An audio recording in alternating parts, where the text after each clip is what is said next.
एक छोटे से गांव में अंधेरी रात थी। आसमान में काले बादल छाए हुए थे और हवा बहुत तेज चल रही थी। पेड़ों की शाखाएं हिल रही थीं और पत्ते इधर उधर उड़ रहे थे। गांव के बाहर दूर पहाड़ी पर एक बहुत पुरानी गुफा थी। वो गुफा बहुत बड़ी और अंधेरी थी। उस गुफा के बारे में गांव में बहुत सारी डरावनी कहानियां थीं। बूढ़े लोग कहते थे कि वहां कुछ है, लेकिन किसी ने कभी देखा नहीं था। बच्चे उस गुफा के पास जाने से डरते थे। माता पिता अपने बच्चों को समझाते थे कि वे कभी भी उस गुफा के पास ना जाएं। विक्रम अपने छोटे से घर में बैठा था। घर की दीवारें मिट्टी की थीं और छत पर घास फूस था। उसकी पत्नी माया चूल्हे पर खाना बना रही थी। चूल्हे से धुआं उठ रहा था। घर में एक छोटा सा दिया जल रहा था जो कमरे को हल्की रोशनी दे रहा था। अरे बाप रे, ये हवा तो बहुत तेज है आज। ऐसी हवा तो कभी नहीं चली। कोई बात नहीं माया, शायद मौसम बदल रहा है। तभी बाहर से कुछ बहुत अजीब सी आवाज आई। वो आवाज किसी के रोने जैसी लग रही थी, लेकिन ये किसी सामान्य इंसान के रोने जैसी नहीं थी। ये आवाज बहुत दर्द भरी और डरावनी थी। आवाज पहाड़ी की तरफ से आ रही थी, जहां वो पुरानी गुफा थी। सुनाई दिया तुम्हें? ये आवाज कहाँ से आ रही है? मुझे तो बहुत डर लग रहा है। हाँ, सुनाई दिया। लगता है पहाड़ी की तरफ से आ रही है। शायद कोई जानवर होगा। पहाड़ों में तो बहुत जानवर रहते हैं। नहीं विक्रम, ये किसी जानवर की आवाज नहीं है। ये तो किसी इंसान के रोने जैसी है। लेकिन कौन इतनी रात को पहाड़ी पर रोएगा? लेकिन वहां आवाज फिर से आई, इस बार पहले से भी ज्यादा तेज और डरावनी। ऐसा लग रहा था जैसे कोई बहुत दर्द में हो। विक्रम ने खिड़की से बाहर देखा। गांव की सभी गलियां बिल्कुल सुनसान थीं। कोई भी बाहर नहीं था। सब लोग अपने अपने घरों में थे। पहाड़ी की तरफ घना अंधेरा था। कुछ भी साफ नहीं दिख रहा था। चलो अब सोते हैं माया। सुबह देखेंगे कि क्या बात है। रात को सोचने से कुछ नहीं होगा। लेकिन माया को बिल्कुल नींद नहीं आई। वो पूरी रात करवटें बदलती रही और बेचैन रही। वहां आवाजें रुक रुक कर आती रहीं, कभी तेज तो कभी धीमी। माया ने कान बंद कर लिए, लेकिन फिर भी आवाजें सुनाई देती रहीं। अगले दिन सुबह सूरज निकला। मुर्गे बाग दे रहे थे। गांव के लोग अपने अपने कामों में लग गए। विक्रम अपने खेत में काम करने गया। तभी उसका दोस्त आर्यन तेजी से दौड़ता हुआ आया। विक्रम, विक्रम जल्दी आओ। उसका चेहरा बिल्कुल पीला पड़ा हुआ था और वहां हाँफ रहा था। उसकी आंखों में डर साफ दिख रहा था। बड़ी मुसीबत हो गई है। अरे क्या हुआ आर्यन? इतने घबराए क्यों हो? सांस तो ले लो पहले। विक्रम, कल रात मैं देर से घर लौट रहा था। मुझे पहाड़ी के पास से गुजरना पड़ा। मैंने उस गुफा के अंदर से बहुत अजीब आवाजें सुनी, बहुत डरावनी आवाजें। कैसी आवाजें थी आर्यन? क्या तुमने साफ सुना? हाँ विक्रम, बिल्कुल साफ। रोने की आवाज थी, चिल्लाने की आवाज थी और भी बहुत कुछ। ऐसा लग रहा था जैसे कोई बहुत दर्द में हो। मैं तो डर के मारे भाग आया। और एक बात विक्रम, गुफा के अंदर से बहुत ठंडी हवा आ रही थी। इतनी ठंडी कि मेरी हड्डियां तक जम गई। तुम्हें गलतफहमी हुई होगी आर्यन। रात में अंधेरे में कुछ भी हो सकते हैं। दिमाग भी गलत सोचने लगता है। नहीं विक्रम, कोई गलतफहमी नहीं थी। मैं बिल्कुल साफ सुन रहा था। कोई वहां जरूर है और मुझे पक्का यकीन है कि वो कोई इंसान नहीं है। इंसान की आवाज ऐसी नहीं होती। विक्रम को अब चिंता होने लगी थी। उसे कल रात की आवाज याद आ गई जो उसने और माया ने सुनी थी। शायद आर्यन सच कह रहा था। शाम के समय गांव के चौपाल पर कुछ लोग इकट्ठा हुए। सबने कल रात की आवाजों के बारे में बात की। हर किसी ने वो आवाज सुनी थी। कुछ लोग बहुत डरे हुए थे। बुढ़े दादा भी अपनी लाठी लेकर वहां आए। वे गांव के सबसे बुजुर्ग व्यक्ति थे। उन्हें गांव की सभी पुरानी कहानियां याद थीं। मैं तुम सबको बहुत पहले से कह रहा हूं उस गुफा के पास कभी मत जाओ, खासकर रात के समय। लेकिन क्यों दादाजी, वहाँ क्या है? हाँ दादाजी, हमें बताइए। लेकिन वो गुफा तो खेतों के रास्ते में पड़ती है, हम वहाँ से कैसे ना जाएं? तो फिर दिन में जाओ, सूरज की रोशनी में जाओ, लेकिन रात में कभी नहीं। लेकिन क्या है वहां दादाजी, हमें बताइए। सुनो, मैं तुम्हें एक पुरानी कहानी सुनाता हूँ। ये बात 50 साल पुरानी है। उस समय मैं जवान था। उस गुफा में एक औरत रहती थी। उसका नाम मंजरी था। वो बहुत अकेली रहती थी। गांव के लोग कहते थे कि वो जादू टोना जानती है। लोग उससे डरते थे। कुछ लोग कहते थे कि वो लोगों को बीमार कर देती है। कुछ कहते थे कि वो रात को निकलती है और अजीब काम करती है। सब लोग ध्यान से सुन रहे थे। दादाजी की आवाज गंभीर थी। फिर एक दिन गांव के कुछ लोगों ने तय किया कि वे मंजरी को भगा देंगे। वे गुफा में गए और उससे बुरी तरह से मारा पीटा। मंजरी बहुत घायल हो गई। वो रोती रही और माफी मांगती रही, लेकिन किसी ने नहीं सुना। लोग उसे मारते रहे। फिर वे उसे वहीं छोड़कर चले गए। फिर क्या हुआ दादाजी? उसके बाद किसी ने मंजरी को नहीं देखा। लोगों ने सोचा कि वो कहीं और चली गई। लेकिन कुछ दिनों बाद उस गुफा से अजीब आवाजें आने लगीं। रोने की आवाज, चीखने की आवाज। लोग समझ गए कि मंजरी वहीं मर गई थी। उसके घावों से वो बच नहीं पाई। लोग कहते हैं कि उसकी आत्मा अब भी वहां भटकती है। वो अब भी उस गुफा में है। वो अपने दर्द को नहीं भूल पाई। तो क्या अब भी वो वहां है दादाजी? हाँ बेटा, उसकी आत्मा शांत नहीं हुई। वो अब भी वहां है। इसलिए मैं कहता हूं कि रात को उस तरफ मत जाओ। दिन में भी सावधान रहो और गुफा के अंदर तो बिल्कुल मत जाना। सब लोग बहुत डर गए थे। गांव में हर जगह इसी बात की चर्चा होने लगी। अगले दिन शाम का समय था। सूरज डूबने वाला था। छोटा राजू अपने दोस्तों के साथ गांव के बाहर खेल रहा था। गेंद दूर उछलती हुई पहाड़ी की तरफ चली गई। अरे, मेरी गेंद वहां चली गई। वहां मत जाओ, गुफा वहीं है। लेकिन राजू बहादुर लड़का था। उसे किसी बात का डर नहीं था। अरे कुछ नहीं होगा, अभी तो दिन है, थोड़ी रोशनी है, मैं जल्दी आता हूँ। राजू दौड़ता हुआ गेंद लेने गया। वो पहाड़ी पर चढ़ने लगा। पत्थर और झाड़ियां थीं। उसे चढ़ने में मुश्किल हो रही थी। फिर उसने ऊपर देखा। गुफा दिखाई दे रही थी। गुफा का मुंह बहुत बड़ा और काला था। बहुत डरावना लग रहा था। राजू ने इधर उधर देखा। उसे अपनी गेंद दिखाई दी। गेंद गुफा के बिल्कुल पास पड़ी थी। राजू धीरे धीरे वहां गया। उसने गेंद उठाई। जैसे ही वो मुड़ा, उसे गुफा के अंदर से बहुत ठंडी हवा महसूस हुई। इतनी ठंडी कि उसके हाथ पैर ठंडे हो गए। साथ ही एक बहुत अजीब और बुरी दुर्गंध आई, सड़ी हुई चीजों जैसी गंध। राजू ने हिम्मत करके गुफा के अंदर देखा। अंदर बिल्कुल अंधेरा था। कुछ भी दिख नहीं रहा था। लेकिन उसे एक अजीब एहसास हुआ।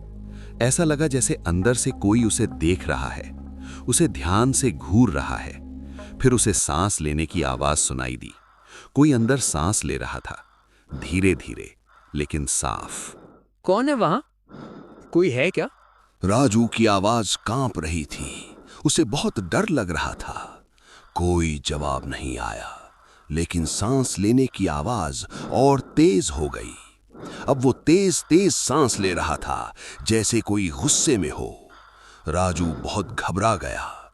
उसने गेंद पकड़ी और भागते हुए नीचे की तरफ दौड़ा। वो इतना तेज भागा कि गिरते गिरते बचा। उसका दिल जोर जोर से धड़क रहा था। वो सीधा विक्रम के घर गया। विक्रम बाहर बैठा था। विक्रम काका, गुफा में कोई है, सच में कोई है। अरे राजू बेटा, क्या हुआ? इतना क्यों घबराए हो? पानी पियो पहले। राजू ने पानी पिया। फिर उसने सब कुछ बताया। गेंद लेने गया था। गुफा के पास से ठंडी हवा आई और बहुत बुरी गंध भी। फिर मैंने सांस लेने की आवाज सुनी। कोई अंदर था। मुझे साफ लग रहा था कि कोई मुझे देख रहा है। माया भी बाहर आ गई थी। वो बहुत चिंतित थी। भगवान, ये लड़का वहां गया क्यों? कुछ हो जाता तो। राजू बेटा, अब कभी भी वहां मत जाना, कभी भी नहीं, समझे? बहुत खतरनाक है वो जगह। राजू ने सिर हिलाया। वो अभी भी कांप रहा था। उसके चेहरे पर डर साफ दिख रहा था। विक्रम ने उसे घर पहुंचाया। रात का समय हो गया, अंधेरा छा गया था। विक्रम और माया सोने की तैयारी कर रहे थे। माया ने दरवाजा अच्छे से बंद किया, खिड़की भी बंद कर दी। तभी फिर से वही आवाज आई, लेकिन इस बार आवाज पहले से बहुत ज्यादा पास से आ रही थी।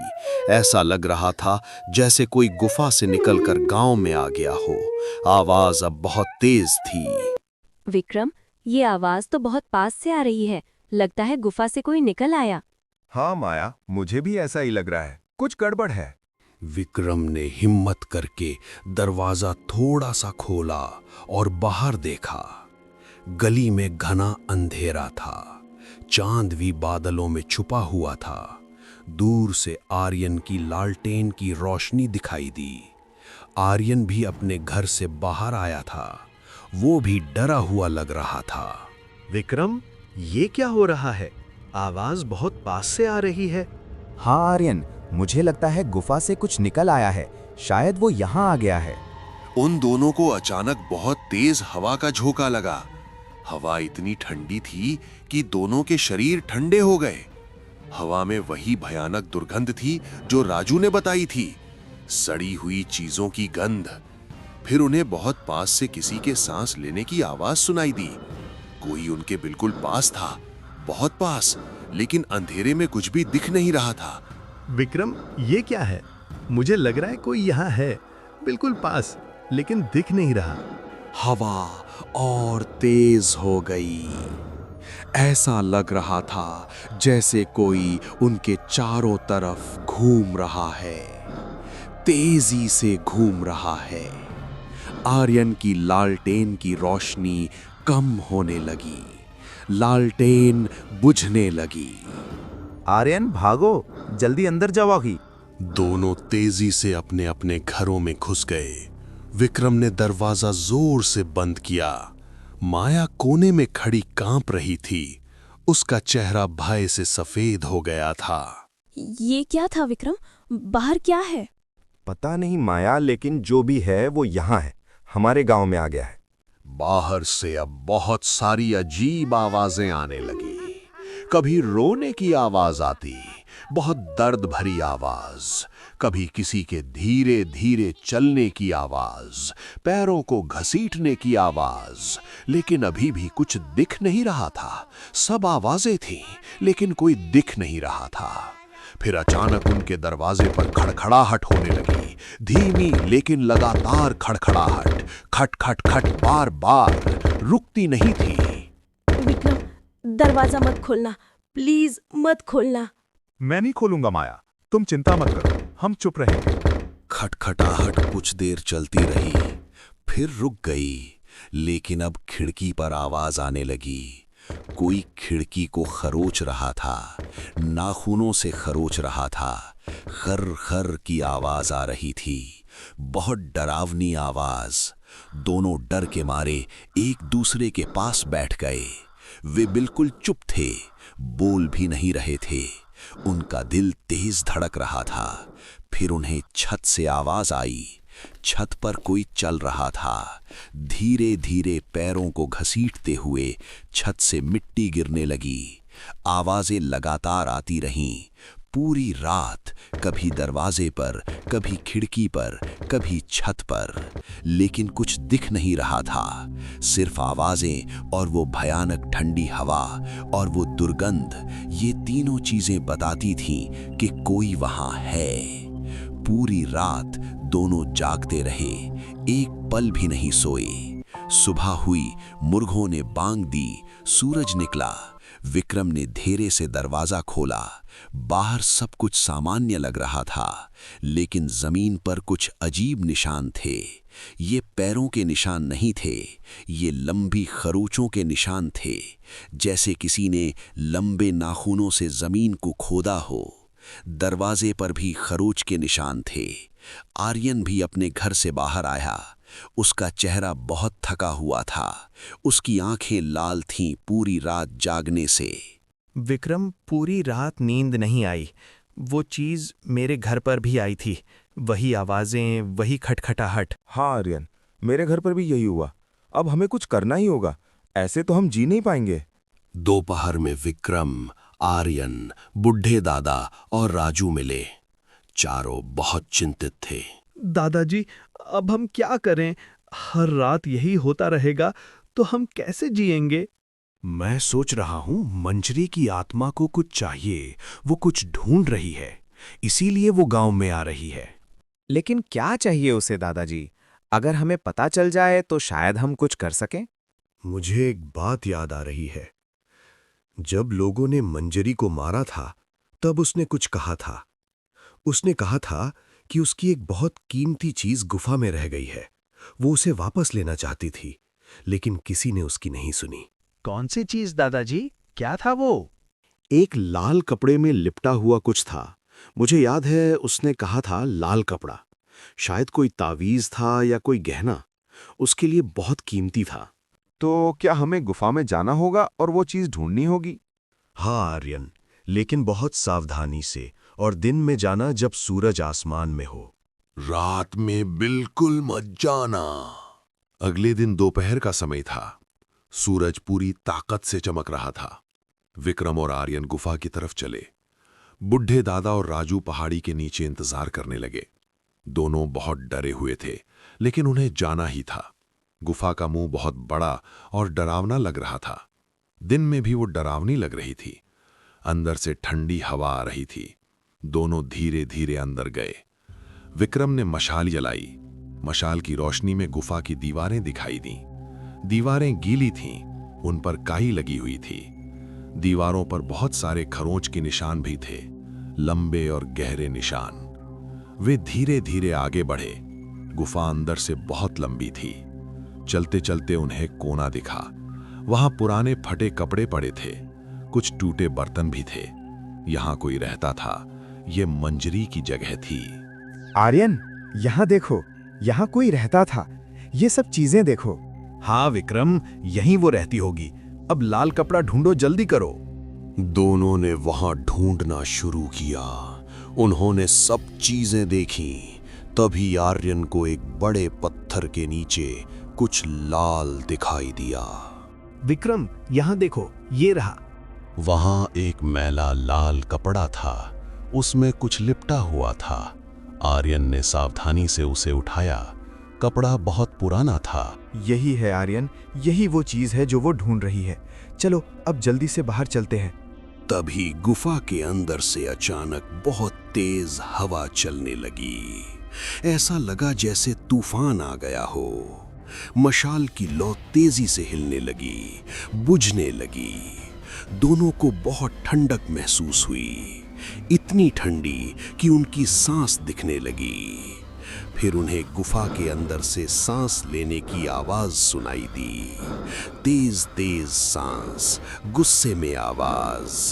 पास आ रही थी, तेजी से पास आ रही थी। आर्यन, भागो, जल्दी भागो, वो यहाँ है। दोनों तेजी से दौड़े। हवा उनका पीछा कर रही थी। बहुत तेज हवा, ठंडी हवा। वे लड़खड़ाते हुए भागते रहे। आखिरकार वे गुफा से बाहर आ गए। नीचे भागे जहां दादा और राजू इंतजार कर रहे थे। आर्यन ने लाल कपड़ा दादाजी को दिया। बुढ़े दादा ने सावधानी से लाल कपड़ा खोला। अंदर एक पुराना ताबीज था, चांदी का ताबीज। उस पर कुछ लिखा हुआ था। ये वही है, ये उसका तावीज है। उसके लिए ये बहुत कीमती था। अब हमें ये उसे वापस देना होगा। लेकिन कैसे दादाजी? वो तो दिखती नहीं। हमें इसे वापस गुफा में रखना होगा, लेकिन इस बार गुफा के बाहर, ताकि वो आसानी से ले सकें। रात में रख देंगे, दूर से फिर भाग जाएंगे। लेकिन दादाजी, रात में वो आती है, खतरनाक है। इसीलिए तो रात में रखेंगे ताकि वो ले सके। दिन में वो नहीं आती, रात में ही आती है। शाम हो गई, सूरज डूबने लगा। विक्रम और आर्यन फिर से तैयार हुए। इस बार वे सिर्फ ताबीज लेकर जाएंगे, गुफा के अंदर नहीं जाएंगे, बस बाहर रखेंगे। रात हुई, अंधेरा छा गया। विक्रम और आर्यन पहाड़ी पर गए। दोनों के पास लालटेन थी। वे धीरे धीरे गुफा के पास पहुंचे। गुफा के बाहर एक बड़ा सा पत्थर था। विक्रम ने वहां लाल कपड़े में लिपटा ताबीज रख दिया। सावधानी से रखा। हो गया, अब चलते हैं, लेकिन थोड़ी दूर से देखते हैं क्या होता है। दोनों थोड़ी दूर जाकर एक बड़े पत्थर के पीछे छुप गए। वहां से गुफा दिख रही थी। वे चुपचाप इंतजार करने लगे। कुछ देर बाद हवा चलने लगी। धीरे धीरे फिर वही आवाजें शुरू हुई, रोने की आवाज। लेकिन इस बार आवाज अलग थी, इतनी दर्द भरी नहीं थी। फिर वे सांस लेने की आवाज सुन सके। आवाज गुफा से आ रही थी। धीरे धीरे दोनों ने देखा कि हवा का एक झोंका ताबीज के पास गया। ताबीज हिलने लगा। धीरे धीरे फिर वो हवा में उठा, जैसे किसी ने उसे उठाया हो।